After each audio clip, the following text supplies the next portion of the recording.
शहर के बीचों बीच एक चौक था जहां हर रोज लोग आते जाते थे। उसी चौक के एक कोने में बैठा रहता था एक भिखारी, मैले कपड़े और आंखों में एक अद्भुत चमक। उसका नाम कोई नहीं जानता था, पर लोग उसे बाबा कहकर बुलाते थे।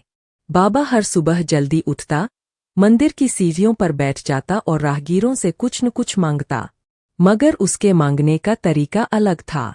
वह हर किसी को देखता, आशीर्वाद देता और कहता, बेटा जो मन करे वो देना, वरना मुस्कुराहट भी चलेगी। बाबा खुद तो मांगता था, लेकिन कोई और जरूरतमंद दिख जाए तो अपनी थैली से निकाल कर दे देता।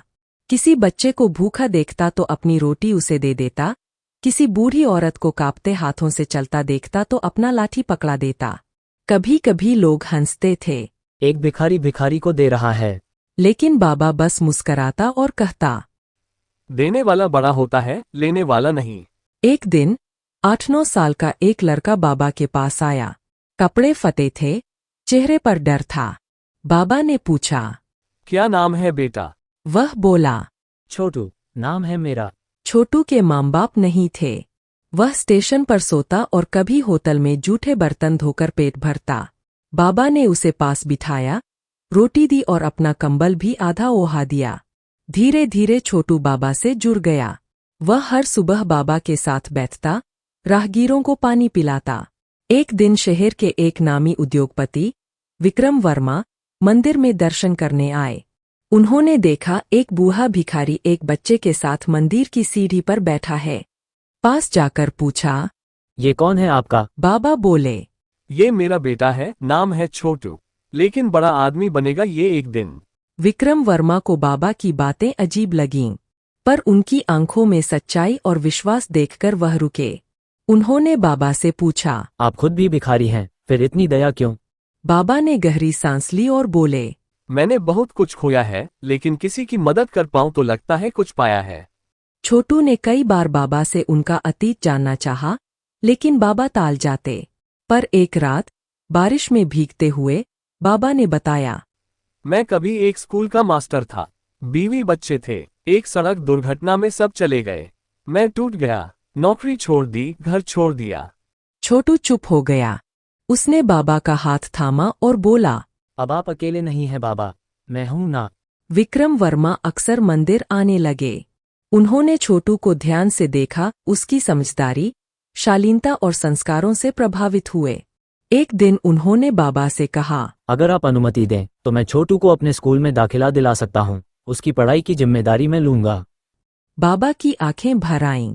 उन्होंने कहा, भगवान आपको सुखी रखे, छोटू को मेरा सपना बनाना है। विक्रम वर्मा ने छोटू को अच्छे कपड़े दिए। अब छोटू हर दिन स्कूल जाता। शाम को बाबा के पास आता, पढ़ाई करता, कहानी सुनाता।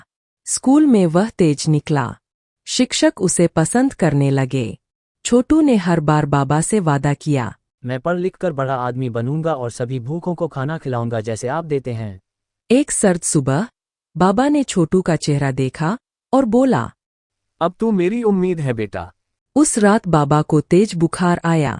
छोटू भागकर लोगों को लाया, लेकिन अस्पताल ले जाने से पहले बाबा दुनिया छोड़ गए। छोटू फूट फूट कर रोया। बाबा के जाने के बाद छोटू पूरी तरह बदल गया। उसने मन लगाकर पढ़ाई की। विक्रम वर्मा ने उसे हर कदम पर सहारा दिया। 10 साल बीते।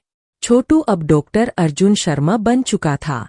उसने शहर के कोने में एक क्लिनिक खोला, नाम रखा दयालु बाबा चैरिटेबल क्लिनिक। वहाँ गरीबों का इलाज मुफ्त होता, हर भूखे को खाना मिलता। क्लिनिक के दरवाजे पर बाबा की तस्वीर लगी थी, नीचे लिखा था, मुस्कुराहट भी चलेगी। एक शाम डॉक्टर अर्जुन उसी मंदिर के पास गया जहाँ कभी बाबा बैठा करते थे। उसने वही कोना देखा, वही दीवार, वही सीढ़ियाँ। आंखें भर आईं। एक बच्चा सड़क पर बैठा रो रहा था। डॉक्टर अर्जुन उसके पास गया और रोटी निकाल कर दी। बोला, बेटा मुस्कुराहट भी चलेगी। लड़का मुस्कराया। डॉक्टर अर्जुन ने तय किया कि बाबा की स्मृति को सहेजने के लिए उसे वह जगह ढूंढनी चाहिए जहां बाबा रहा करते थे। एक दिन वह पुराने मंदिर के पुजारी से मिलने गया। पुजारी ने कहा, बाबा तो बहुत साधु किस्म के थे। मंदिर के पीछे एक टूटी फूटी झोपड़ी में रहते थे। अकेले में रामायण पढ़ते और भजन गुनगुनाते थे।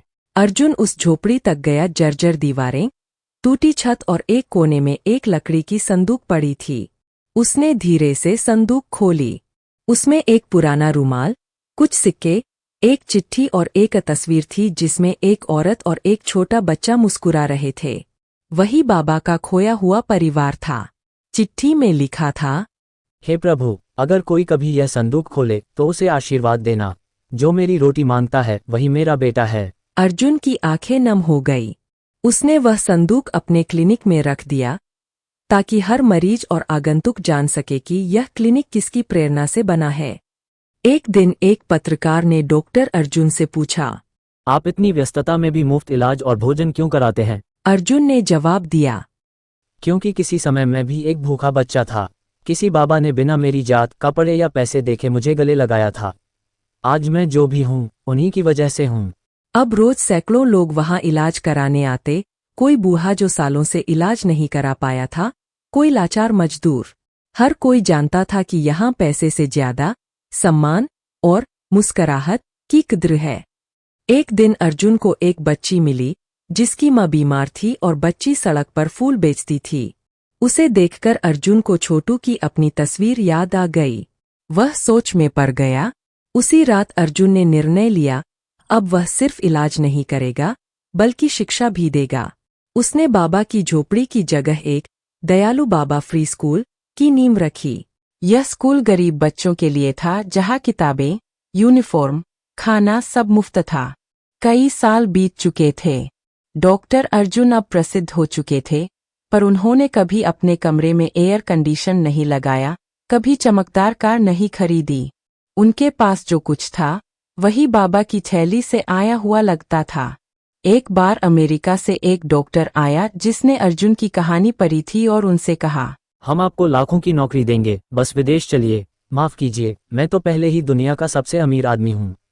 मुझे एक भिखारी ने दौलत दी है, दया, सेवा और प्रेम की। एक रात अर्जुन थक कर क्लिनिक के बरामदे में सो गया। उसे सपने में बाबा दिखे। वही मुस्कुराहट, वही आशीर्वाद वाला चेहरा। बाबा ने कहा, बेटा, तूने मेरा नाम अमर कर दिया। मैं जहां भी हूं तुझ पर गर्व है। अर्जुन नींद से उठकर बैठ गया और बाबा के बारे में सोचने लगा।